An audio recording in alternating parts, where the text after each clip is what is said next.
سب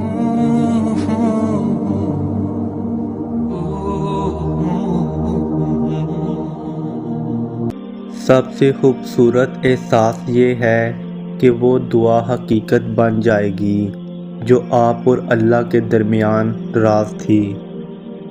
ممکن ہے تمہاری دعاؤں کی قبولیت میں دیری تمہیں کسی بڑی نقصان سے بچا لے۔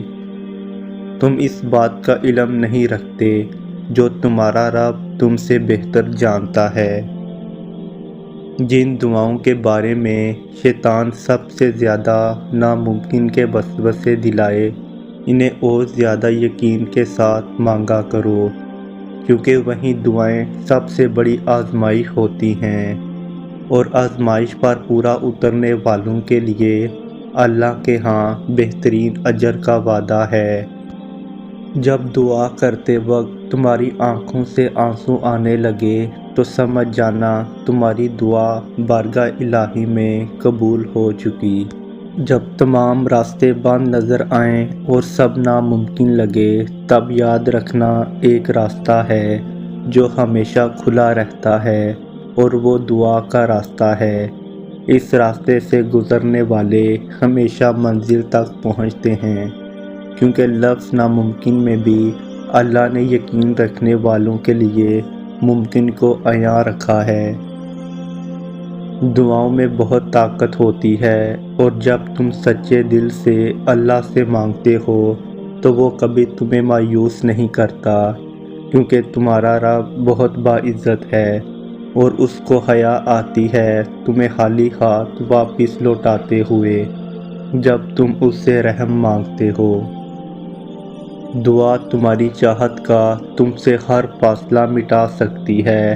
جو نامکمل ہے ان کہانیوں کو مکمل بنا سکتی ہے۔ دعا نا امیدی سے ہی امید کا نیا چراغ جلا سکتی ہے۔ جو تکلیف دیتا ہے تمہیں ہر وہ خیال تمہارے دل سے نکال سکتی ہے۔ اگر تمہاری دعا قبول ہونے میں دیری ہو رہی ہے تو مان لو جو تم چاہتے ہو وہی تمہیں کچھ وقت میں ملنے والا ہے۔ پھر اللہ اپنے ایسے بندے کو کیسے خالی ہاتھ اور تڑپتا ہوا چھوڑ سکتا ہے، جس نے ہر حال میں بھروسہ رکھا ہو، کبھی نا امید نہ ہوا ہو اور دعا جاری رکھی ہو۔ جب ساری دنیا کہے تمہاری دعائیں بے فائدہ ہیں، ان کا قبول ہونا ناممکن ہے، تو میرے رب کی یہ بات دل کو پرسکون کر دیتی ہے کہ بے شک اللہ ہر چیز پر قادر ہے۔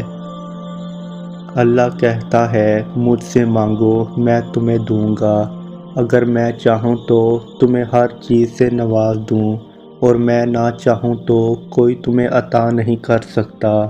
تو پھر مانگو جتنا مانگ سکتے ہو، اور یقین رکھو تمہاری دعائیں قبول ہونے والی ہیں۔